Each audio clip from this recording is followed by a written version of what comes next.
Today's stuff we're going to be learning is Bava, Kamma, Daf, Mem, Vav. I will remind everyone that our Circle of Friends campaign for 2024 is up and running, and we've gotten already a lot of people who've joined the Circle of Friends. So if you haven't yet, I want to just invite you to join. Basically means $1 a day per shiur. It helps us to both maintain the daily shiur and other programming that Hadran is involved in. So please consider making an end of the year donation to help support our work. Okay, we are going to start now with the bottom of yesterday's daf. So I want to review the Amar Rav sugya at the end with the Keren Yamin and Keren Small. I kind of rushed through it at the end, and I realized something important that I needed to explain to make it all make more sense. I'm going to start back from there. We ended yesterday with this last sugya being, starting from the Mishna really, about the 4 different approaches to what type of level of protection does an animal need. If it's shor tam, if it's shor muad. And we saw all different possibilities. We saw that almost everyone's in agreement that for a shor tam, you need high level protection. But there was a debate. So first of all, we did see this one opinion of Rabbi Eliezer ben Yaakov that you don't even need that. We saw kind of in 2 extremes, because there's all different extremes here. Rabbi Meir thinks both the tam and the muad need high level. Rabbi Eliezer ben Yaakov, on the other extreme, thinks neither need high-level shmirah. I just want to remind you what this means. It means that if you need high-level shmirah, and you did high-level shmirah, then you're not liable for damages if the animal damages. Okay, that's very important to understand. But if your animal somehow you built a fence that was going to withstand hurricanes and all that, and somehow, we don't know how, but somehow the animal got out anyway, well, then that's not your fault, okay? So if you did what you were supposed to do, and if it was only shmirah pchuta and you did what you were supposed to do, then also you won't pay damages depending on what people hold. So we have on the one hand, we have Rabbi Eliezer ben Yaakov who thinks for both you only need minimal protection, minimal watching. For Rabbi Meir, for both of them, you need high level. And then we had in the middle, but again, some are extreme in other ways, Rabbi Yehuda and Rabbi Eliezer. I said Rabbi Eliezer, it's not right, it's Rabbi Eliezer, I checked after class, who both hold 2 other different opinions. So Rabbi Yehuda has this weird opinion where he basically says a shor tam, you're more responsible to watch, you need a higher level shmirah than the shor muad, which only needs lower level shmirah. And Rabbi Eliezer, who basically said, once you have a shor muad, you're never going to be exempt from payment, okay? Any level of shmirah you do is not going to protect you.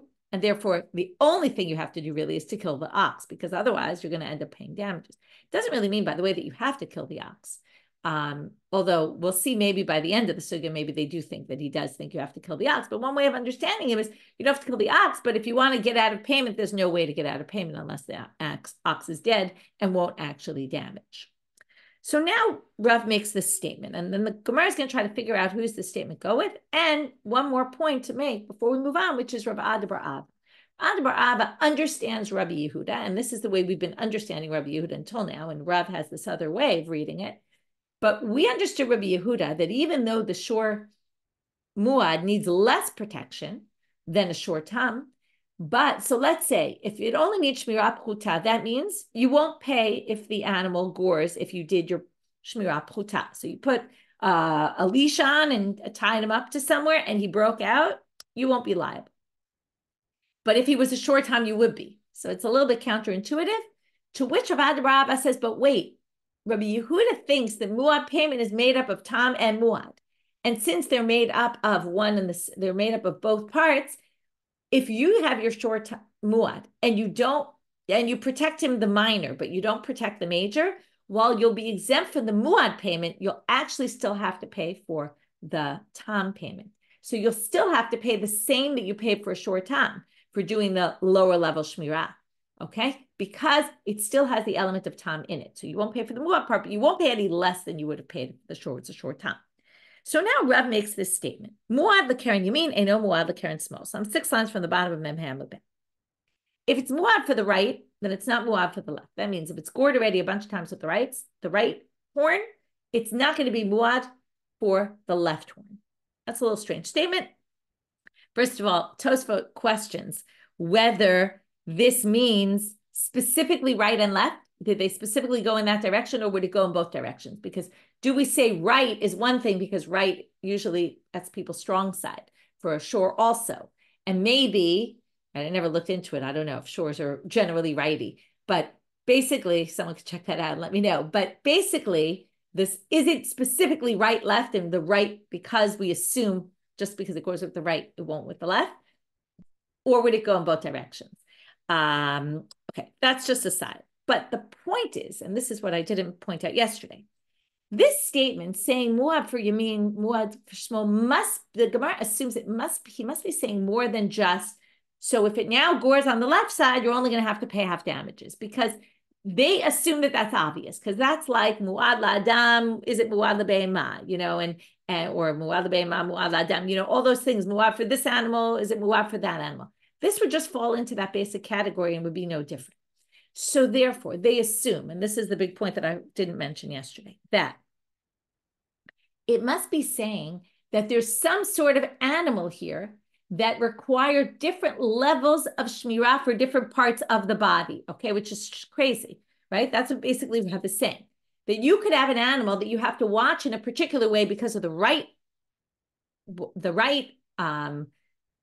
horn, but the left one has to be watched at a different level, okay? So, and this in the end, they're going to say it's Rabbi Yehuda, because if the right one is muad, that only needs shmirah pchuta, whereas the left one is going to require shmirah me'ula. That's the basis of the whole sugya, okay? Which is why the fact that I forgot to mention it is pretty basic here. So it's because it doesn't say it, but that's obviously what it means. Otherwise, you can't really read the rest of the sugya. So now they say Amrei aliba daman. So who is he talking about? Rabbi Bayer, and again, assuming he's talking about there's different levels of shmirah going on here with the same ox. Different parts of this ox need different levels of shmirah, different sides. So it can't be Rabbi Meir, because because Rabbi Meir says both the tam and the muad need high level shmirah, the same level of protection or watching. But Rabbi Yehuda, my area Karen small. But if you go with Rabbi Yehuda, which would be the obvious, so now you're going to say the right one is muad and it only needs low level protection. The left one is tam and needs high level protection. But what's the problem? The way Rava just explained Rabbi Yehuda, the right one is going to need also high level protection because of the tzad tam shebo. Remember? It's got two elements to it. So you're still going to have to protect the right side, the right horn, from goring at a high level protection because of the tam element of the muad. So that doesn't make sense either. To which they say, Amre la'olam ki Rabbi Yehuda v'lo sfira le derav adabrav. Must be Rabbi Yehuda, and Rav just doesn't hold by Rav adabrav. And then all the things we've been saying all along about Rabbi Yehuda saying, Tzad tamut b'mkoma umedet isn't according to Rav. Okay, that would be what we would have to say. And what he's trying to say is, in a case where you're muad on one side and tam on the other side, that's the only case where you could have this animal that has both a tzad tam and a tzad muad, and you're going to have to basically watch the animal at the higher level because of, right, you can't watch one horn in one way and one in the other way. That obviously doesn't work. So you're going to have to watch this ox, it's going to have an element of tam and muad mixed in. But if it's completely muad, then there's no tam at all, because you don't, if it's muad, according to Rabbi Yehuda, according to Rav, okay, not Rav Adrava, you will never need to watch that shor shmirah me'ula, because the tzad tamud is not relevant. Only if it has these two horns and one is tam and one is muad. Otherwise, you won't need that. Rabbi Eliezer, Omer, ein lo shmirah ela sakin. Now we're going to go back and understand what's the reason for Rabbi Eliezer. And with that, we'll finish the fourth chapter. Amar Rabba, my tamet Rabbi Eliezer, de Amar Kra, v'lo yishmerenu. Remember the pasuk says, Im ono da ki shor nagachu mitmol shor. If you know that the shor is already gored a few times, right, 3 times, v'lo yishmerenu ba'alav, and they don't watch him, then shalem mishalem. So how does Rabba understand v'lo yishmerenu? How it explains that Rabbi Eliezer explains it this way. V'lo yishmerenu means shuv ein lo shmira lezeh. Once it gets to shor muad, lo yishmerenu doesn't mean and then you didn't watch it. He takes it out of context and he says it means you can no longer watch it anymore, meaning any type of protection you put in, if the animal damages, it doesn't matter, you're liable no matter what. This is almost like Adam muad la'olam, right? You're going to be liable no matter what for your actions. Once you have a shor muad, you're liable no matter what happens. You could put up every single blockade. You could build a city, just around the shore. It doesn't matter. Okay, a fortress. If the ox somehow gores someone, you're going to be liable, even though you've done everything you can to protect it. Obviously, and that's why he says, just instead, you'd have to kill it. So Abaye says that is definitely not the way to read that verse. Why? Because of another verse. Let's take a parallel verse. If you dig a pit in the ground, and then it says velo yechasenu, and you don't cover it. So let's try to apply the way we read velo yishmerenu to velo yechasenu.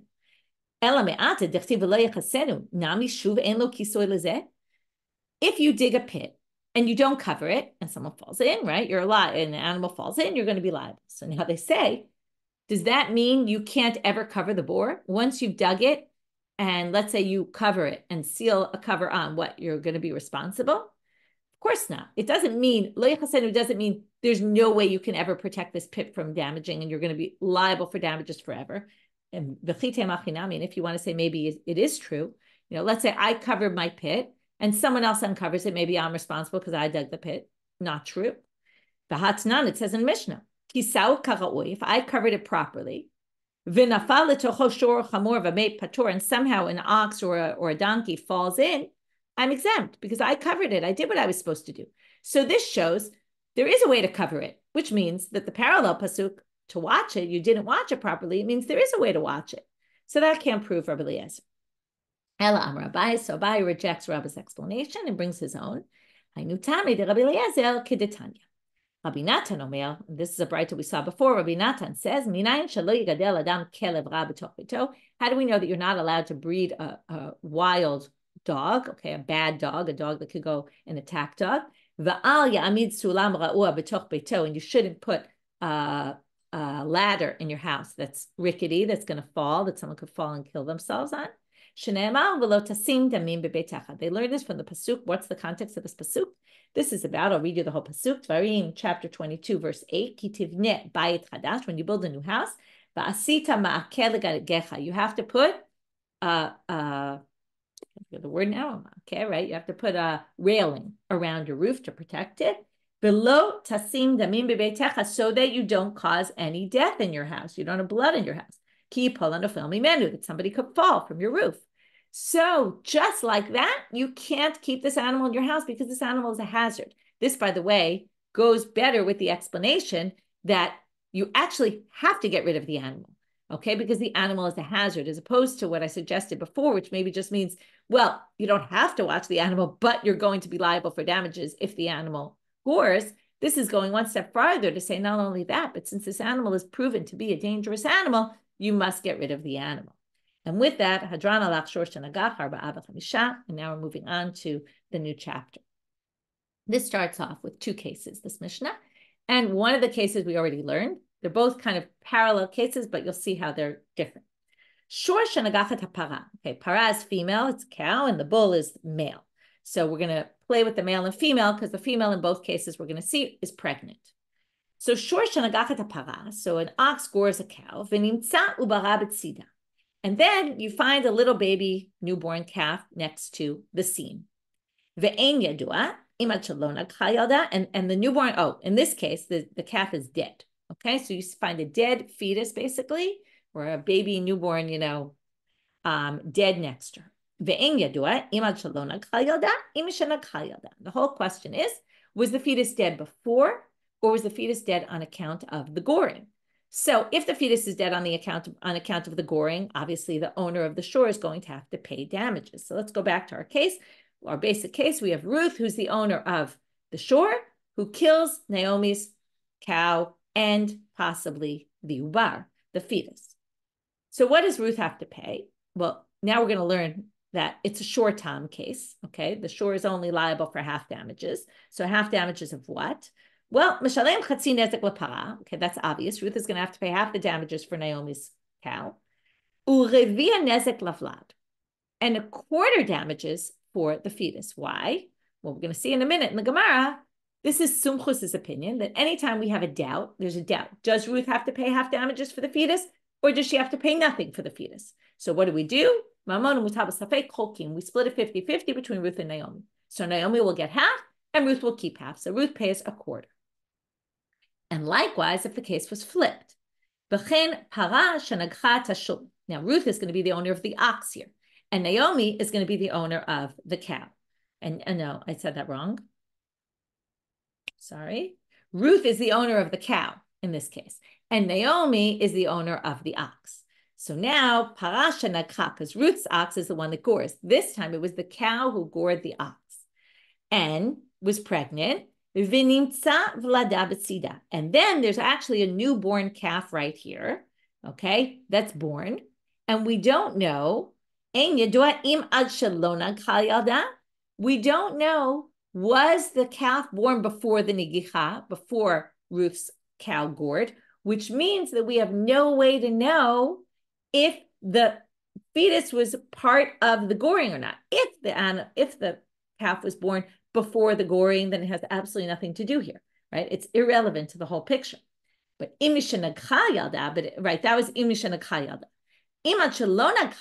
what if the cow hadn't given birth before? That means, now this is interesting, the cow is made up of cow plus fetus, and then the cow gored.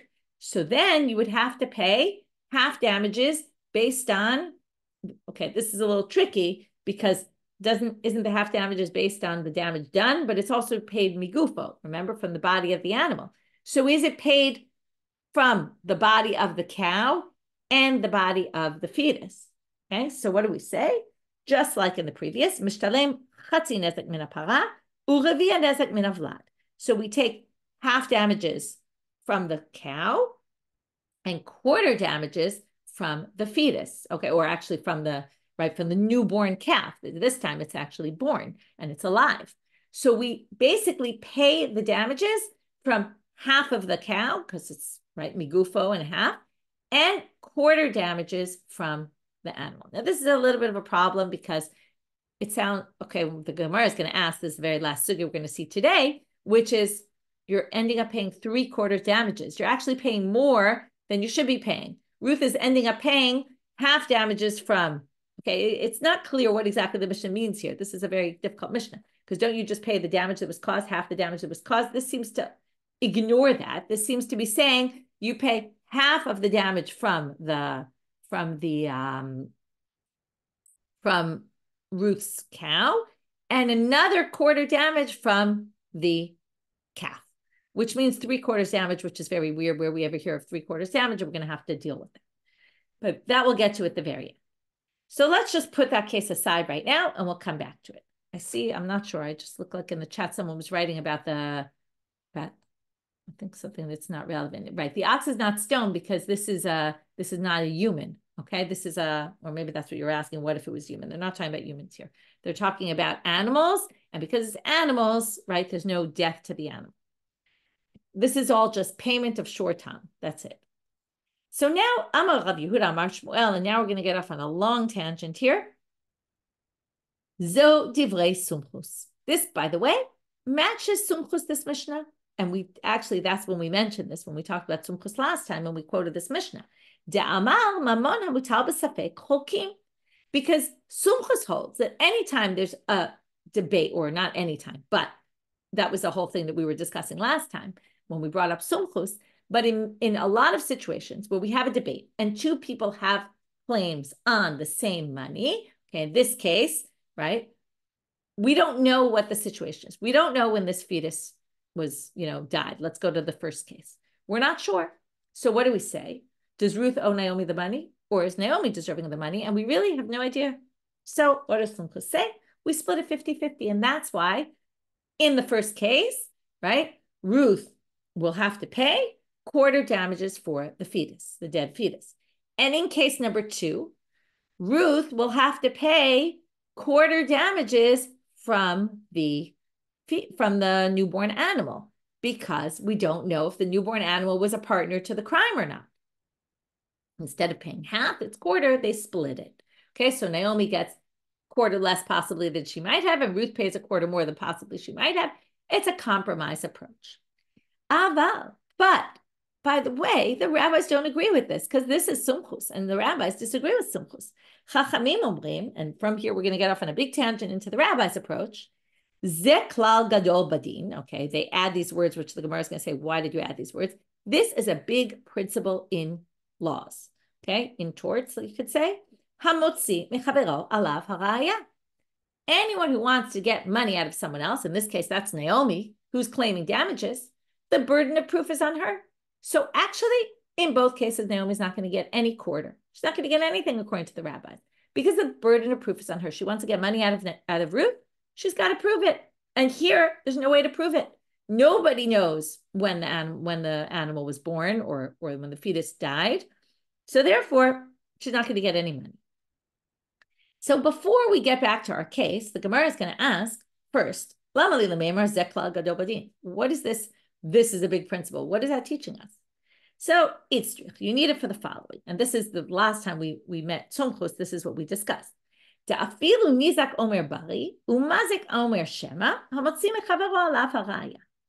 Even if, let's say our case, Naomi were to say, I know that the fetus was still inside when Ruth's ox gored my cow. I know for sure. And Ruth comes and says in the court, maybe it was right. I don't know. I have no idea. It wasn't my cow. I wasn't paying attention. But maybe the fetus was dead before. Now, she doesn't have proof, and she doesn't even have a clear claim. All she's saying is maybe. Still, even though Naomi, you would say, has the upper hand, because she's giving a definitive claim, well, hamotzi mechavero alav hareaya. Still, Naomi can't get anything. And that's why it's such a strong principle, in both explanations we're going to have this concept, that it overrides something that would have, generally we say a bari claim is much stronger than a shema claim. If one person says, I know, and the other one says, well, maybe, who knows, maybe it's this. Obviously, the one who says, I know, has a stronger claim. But it doesn't matter, because hamotzi mechavero alav hareaya overrides.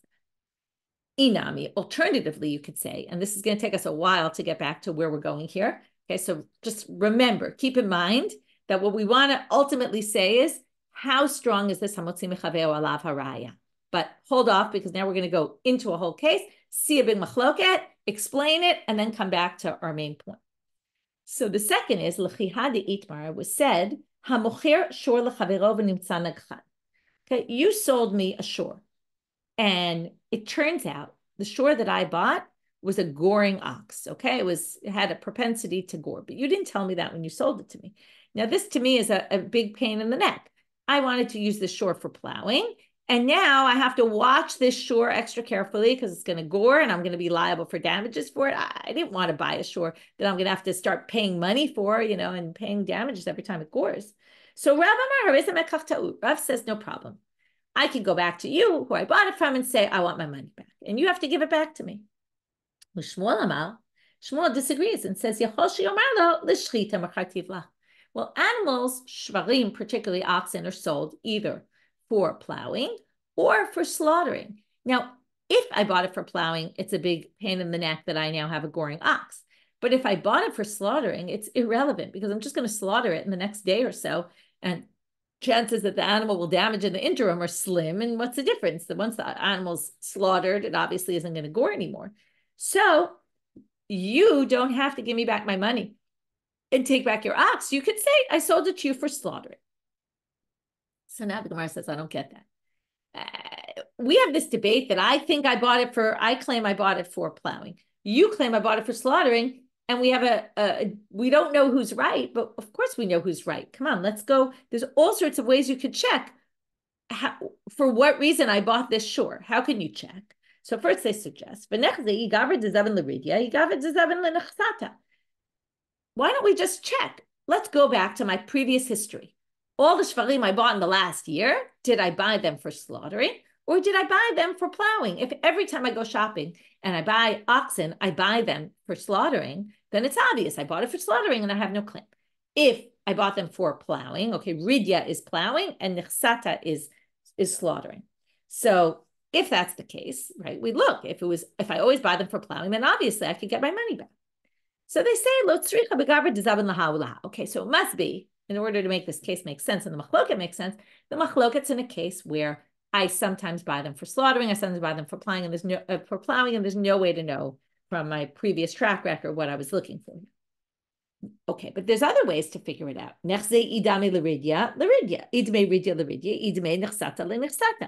don't we check the price? Obviously, there's a different price for plowing oxen, which I'm going to have for the long term, and slaughtering oxen, right? If I want to buy it for slaughtering, I can get a less strong ox because I don't need it for work, and therefore that should be, that should be fine. So if that's the case, we could check the price. Why don't we see what I bought it for? So it must be a case to okir bisr b'kai b'tmei. So number one, it must be, we can't tell by my track record what I normally buy for. And number two, it would be a case where the price of slaughtering meat went up for some reason and was equal to the price, and we can't tell by the price. Okay, so it would have to be that case. Otherwise, we would be able to determine right away which one it was. But now, still we have a problem. Amrei, and with this we turn to Abaye. Still, there's not a big difference between Rav and Shmuel, because if you don't have money anymore, I bought this ox from you.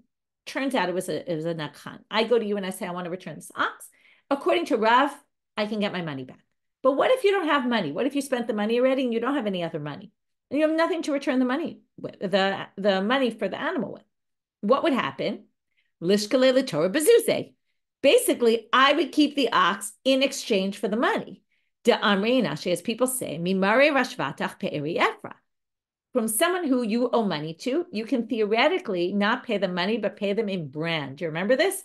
That you can even pay, at this whole thing in Kiddushin, you can even pay with something insignificant, something not so great, as long as it has the same monetary value. You pay, if you owe $100, you pay $100 worth of brand, you can do that. So basically, there's not a big difference between Rav and Shmuel, because in the end, even according to Rav, who said which we thought meant I could get my money back, theoretically, if you don't have money, you can just say, keep the ox, because the ox is worth, obviously, the money that I bought it for. So theoretically, you can pay with that, even though it's maybe not a good ox because it's a nakhan, but it still has that value.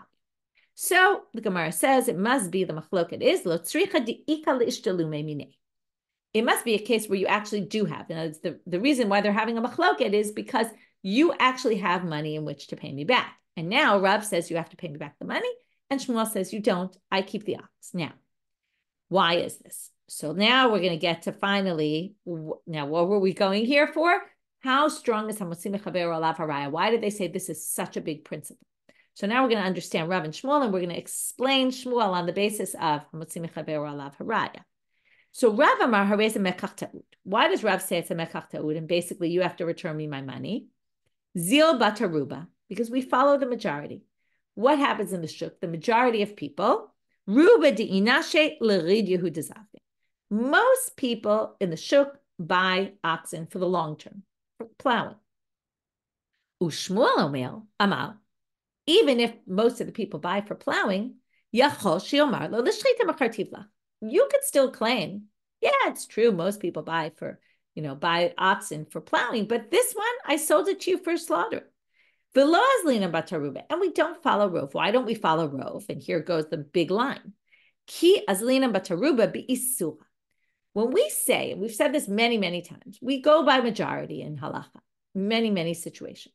But we go by majority when it comes to isur v'heter, things that are forbidden or permitted. Then we follow majority, like most of it, whatever it might be, we follow majority. But b'mamona lo azlina bataruba, in mammon, we don't.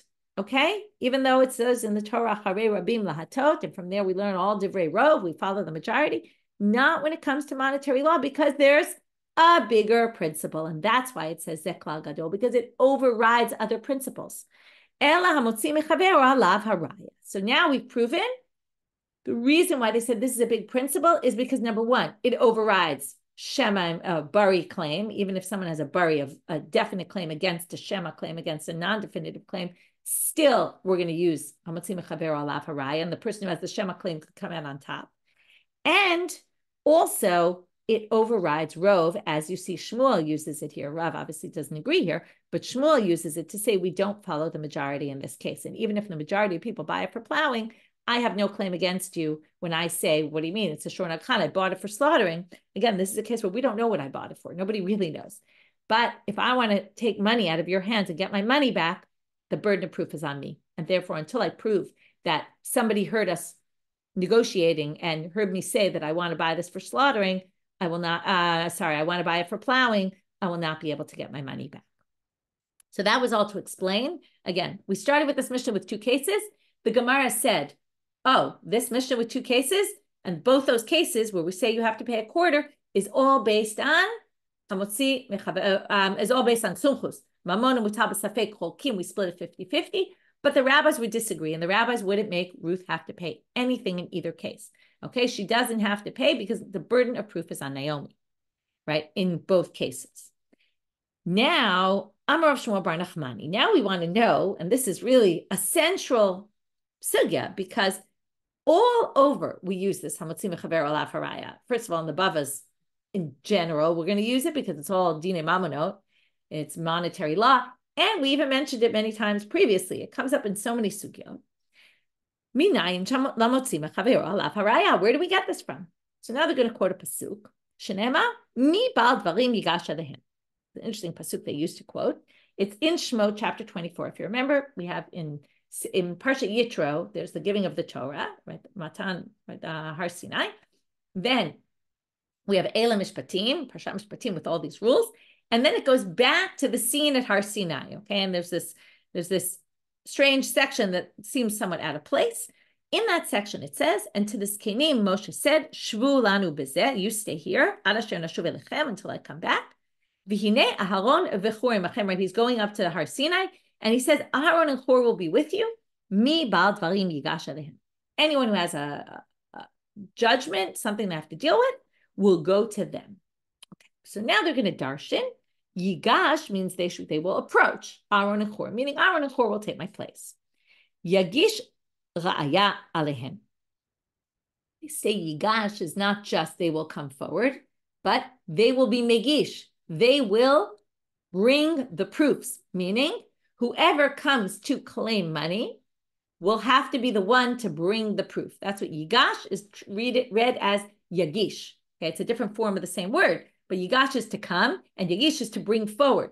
They're going to have to bring forward the proofs. Matkifla Rav Ashi. Rav Ashi doesn't like this. Rav Ashi says, wait, lama likra? You don't need a pasuk to prove hamotzi, mechavero, alav, hareaya. Svarahu. It's the most obvious proof. If you are sick, you go to the doctor, right? If you're not sick, you don't go to the doctor. If you want to claim, okay, in the case where Ruth's ox gores Naomi's ox, who's going to go to court? Ruth's not going to go to court to say, hey, I owe money for goring Naomi's ox. Of course, Naomi's going to come and say, Ruth's ox gored my ox. Naomi is the one who wants to get paid. She's obviously the one. Ruth has nothing wrong, right? Naomi's the one with the problem. Naomi's the problem that her shor got killed now, and she wants to get paid back. Just like Naomi, if she was sick, she would go to the doctor. Ruth wouldn't go to the doctor for someone else who's sick. So it's obvious that Naomi is the one who's going to go, and Naomi's the one who's going to have to bring the proof. So hamotzi, mechavero, alav, hareaya is just obvious. So now they say, so the elakra, what do we do with this pasuk then? Why is it telling us that everyone will go to Aaron and Chor? They assume there must be some drasha here. It's for something Rav Nachman said in the name of Rabbi Rabua. To Amar Rav Nachman Amar Rabbi Rabua, minayin she'ein niskakim ele litovei hatchila. If Naomi comes to court to make a claim against Ruth, which is the obvious direction it's going to go in, then only Naomi's going to bring up the case in court. Naomi also gets to make the claim first in court. She speaks first. Shenemal, how do we know this? Because mi bal dvarim yigash alehem yagish dvarav elehem. Again, they read it as yagish, will present first. That's what we're learning. Obviously, Naomi's going to be the one to go to court. But the bigger thing is that Naomi's going to be the one to present first.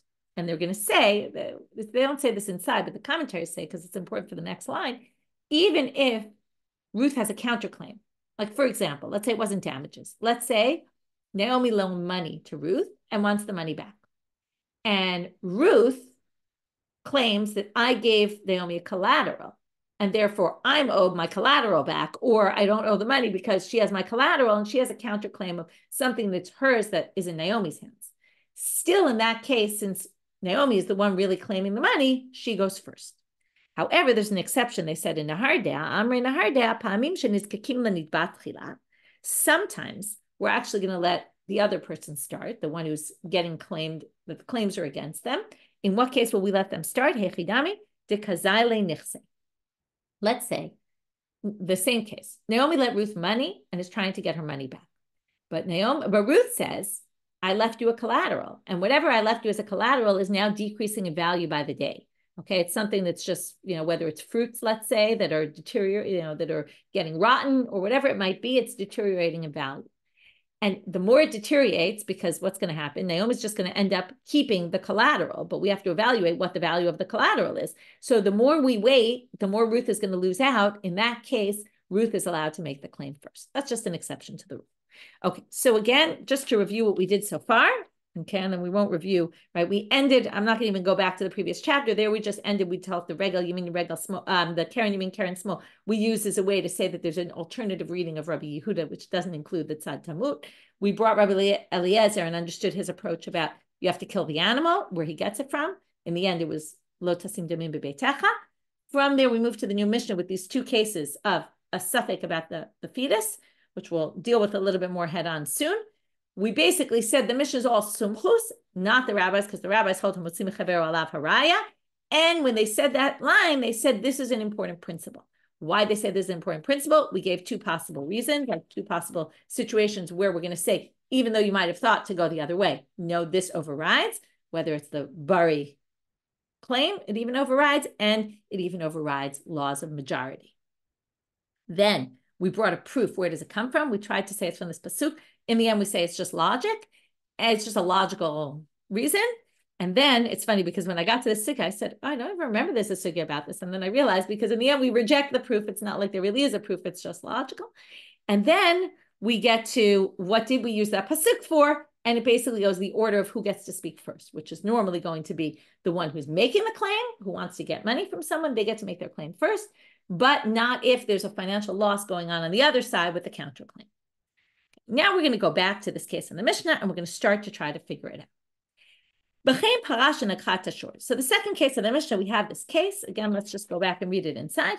Para nagchat shor. So Ruth has a para, a cow, who's pregnant, who gores an ox. But we don't know if the cow was still pregnant at the time or not.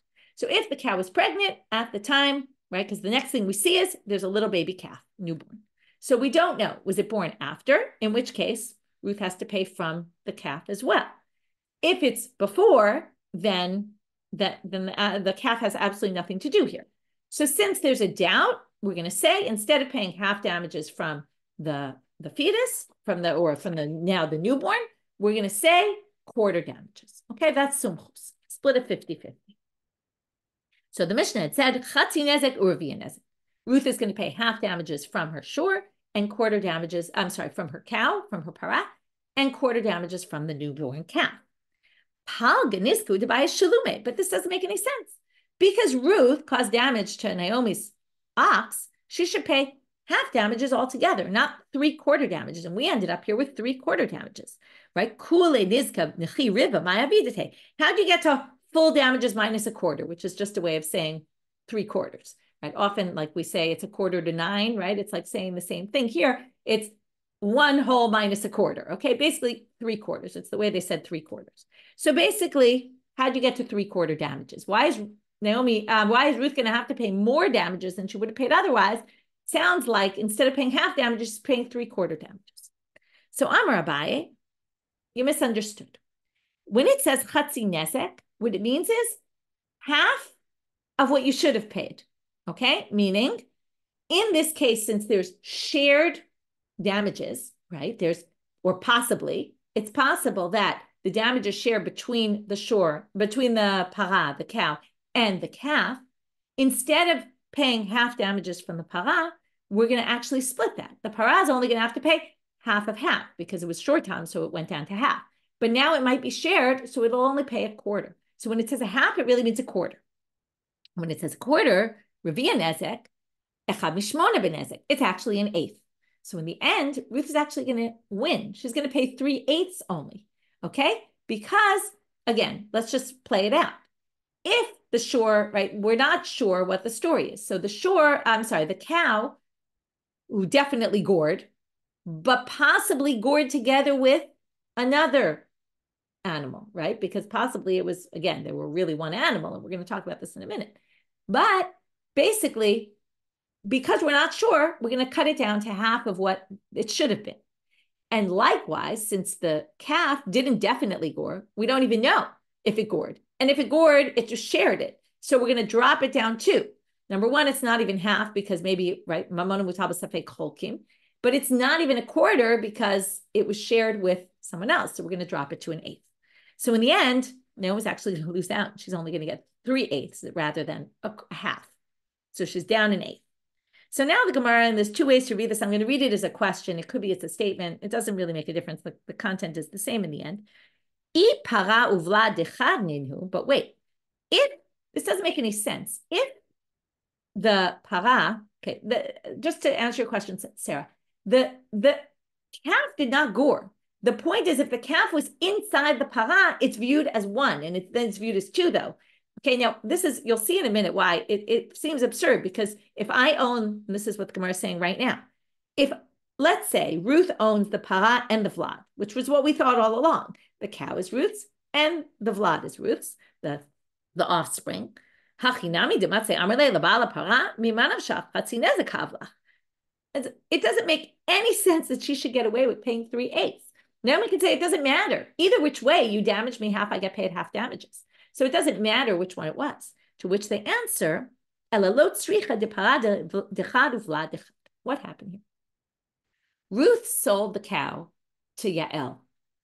And now Yael, but when she sold the cow to Yael, before the cow gored, she said to Yael, I'm selling you the cow, but the cow was pregnant, I get the offspring. Or perhaps she said, I'm selling you the cow for the cow, but any future offspring go to me. Either which way, Ruth still had ownership over the offspring, and Yael had ownership of the cow.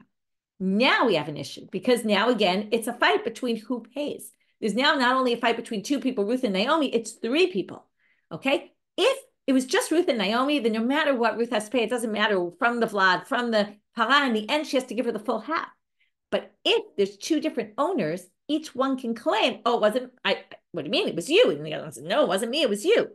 Okay, and then we get to, again, right, if there's no proof, we don't know, so you're not going to pay the full thing. And then Naomi will end up with 3/8.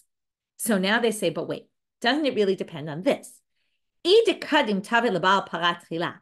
Naomi goes to Ruth, let's say, okay, to Yael. Yael owns the cow. She goes to Yael first.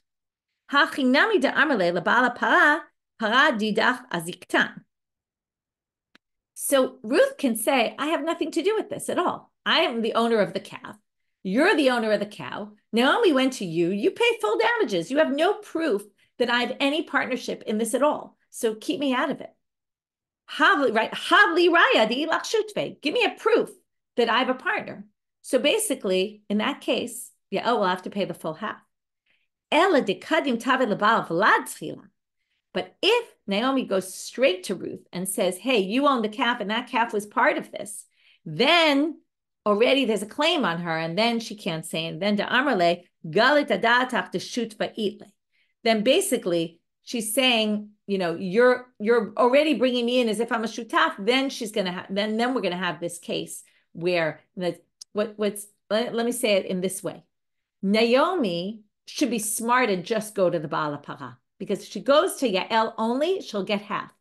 But if she involves Ruth, then already she's going to lose, because basically she's already admitting that there's two partners here. And in this case, since there's no clear proof about the Vlad, she won't be able to get the full half, the full quarter from Ruth, and she's going to lose out. So she should be smart basically and just go to Yael. However, some people say, some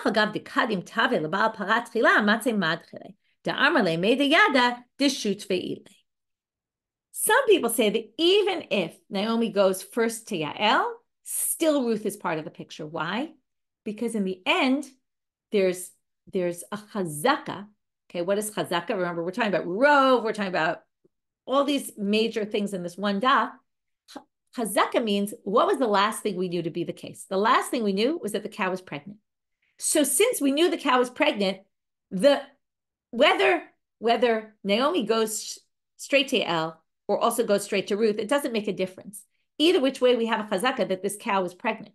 And then we see that the calf was born, but we don't know when it was born. So we can go by the original chazaka. What was the last thing we knew was that the cow was pregnant.